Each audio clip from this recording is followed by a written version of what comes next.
Ottawa police say nearly 100 criminal investigations are underway right now. This is related to the truckers occupying the downtown core.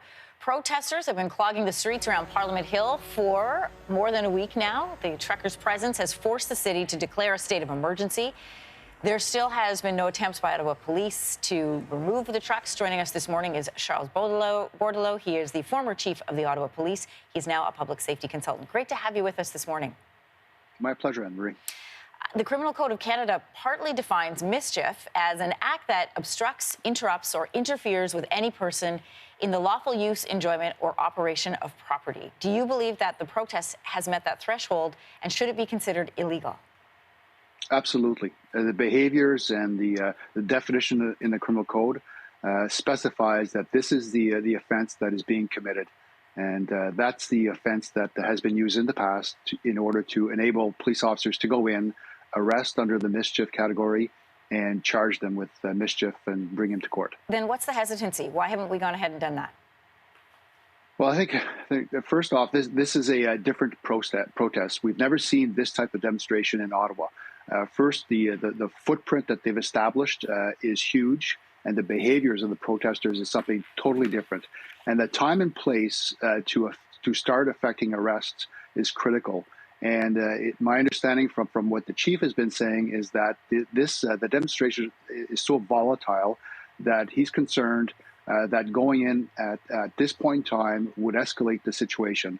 And the other piece is that they need the resources in order to do this as effectively as possible, with reducing the risk of injuries to police officers and the protesters. So my sense is that it's a resource issue and a timing issue.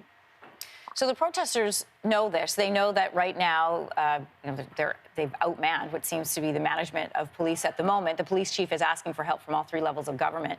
They've got a state of emergency in place.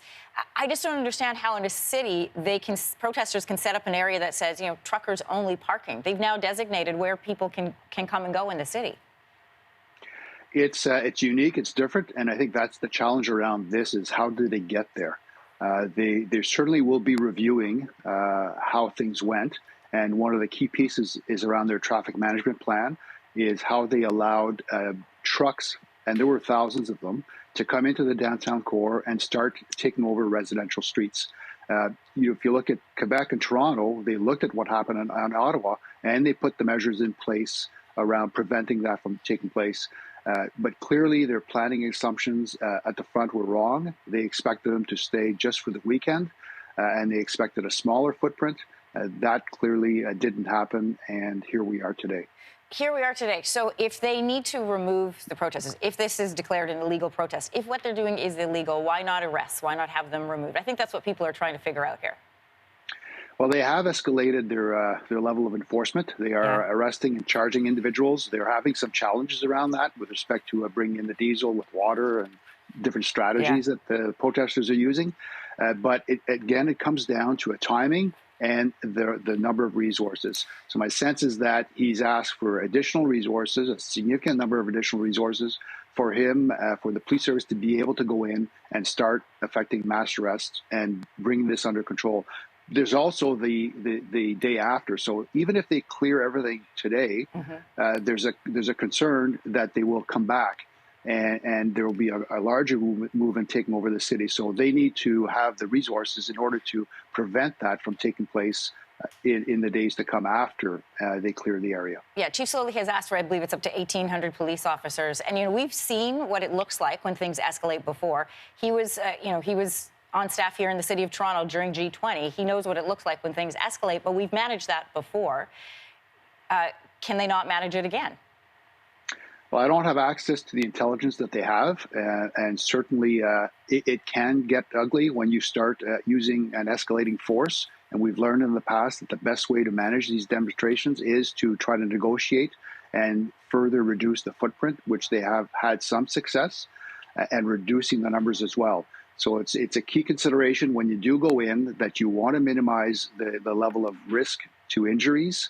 And at some point in time, with this type of behaviors and the core group that are bent on staying in the city, my assumption is that they will have to go in with the sufficient number of resources to go in and effect those arrests. Do you chip away at it, or do you go in as en masse? Those are decisions that the chief will have to make. Charles Baudelaire, great to have you with us this morning. Thanks for your time. My pleasure. Hey, thanks for watching. If you liked this, be sure to subscribe here, or you can check out more Your Morning videos right here.